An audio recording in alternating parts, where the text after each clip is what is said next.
Alam mo, parang isang buwan nang ang malas ko talaga. Sunod-sunod eh. Bagsak sa LE, problema sa relationship. Congrats, Zags. Uno ka. Parang 1 out of 30. di na ako nagkakaroon ng swerte. Okay, so, di ba, last meeting, na-discuss na natin yung mga prokaryotes, yung eukaryotes. Tapos ano yung mga, nasabi ko, yung prokaryote, kinain yung isang prokaryote. Tapos sabi niya, nung isang Sana dumali na buhay ko, kahit hindi pa onte. naman religious. Kapagod na talaga eh. Ano sila, tinatawag natin Tapos pandagdag pa tong hayop na bioprof. Parang walang paki sa estudyante. Aanhin naman namin yung anatomy, CS kami. Parang yung these primitive cells na form what we call now eukaryotes. So ano na nga ba yung parang implication ng mga prokaryotes yung bumuo sa mga eukaryotic cells? Well, alam naman natin na may mga iba-ibang cells tayo ngayon. Like yung mga plants, di ba, yung mga animals. Di ba iba yung mga focus nila? Well, as biologists, we suspect na this is because yung evolution ng mga ibang prokaryotes, kasi di ba ang laki ng mundo, pwedeng many opportunities for different evolutions. And pwede, paano muna ng phone? Medyo yung mga plant cells, parang iba silang stem of evolution. Parang since yung mga prokaryotes nag-mix together, tapos nag-mix yung ibang eukaryotes, nasa same environment sila dati, and yung focus nila was more on parang processing the energy.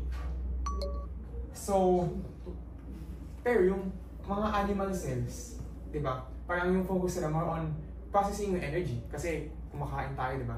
Mga carnivores tayo. And our focus on food consumption is we're not the ones processing it from the sun. Tayo yung actually na kumakain sa ibang mga plants, for example. And iba yung structure natin from plants because possibly yun yung reason, like yung stem ng evolution. Parang it's amazing kasi actually kahit yung mga plant cells at animal cells, hiwalay pa yun sa sa mga fungal cells. Kasi iba yun yung evolution nila. Like, di ba may tayo? May 5 domains tayo.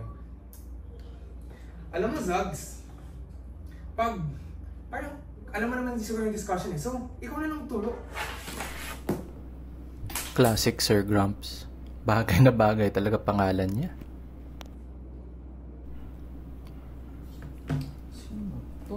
At ganun ko nakilala si Gratz. Sayang. If only there were more people like him.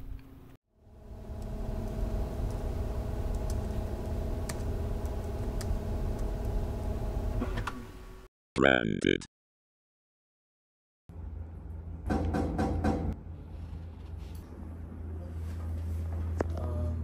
Sir, magkiklaim lang po sana ng LE scores ko po. Zags, no? Opo. 67421. Yes po. Sige, hanapin ko lang yung exam. So, di mo nakuha yung both. Pero bibigay ko na ngayon. Pero, Zags, alam mo, dapat ikaw na lang nagturo ng klase ko. Top score, both. May Ha? problema ba tayo? Paano to? Wala po. Thank you. Hindi naman yun yung sinulat ko nung exam. Tsaka hindi naman rin ako nag-aral. Puro Valorant lang kami kagabi.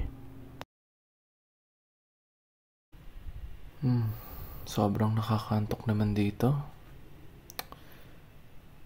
Di ba laging sobrang init dito sa classroom? Ba't parang ang sarap ng lamig ngayon? Ano tong messages na to? Ex ko nung 2020? Crush ko hindi ko pa naman nakakausap. Bakit? Saan nanggagaling yung mga to? What's happening? Ba't lahat nagkakatotoo?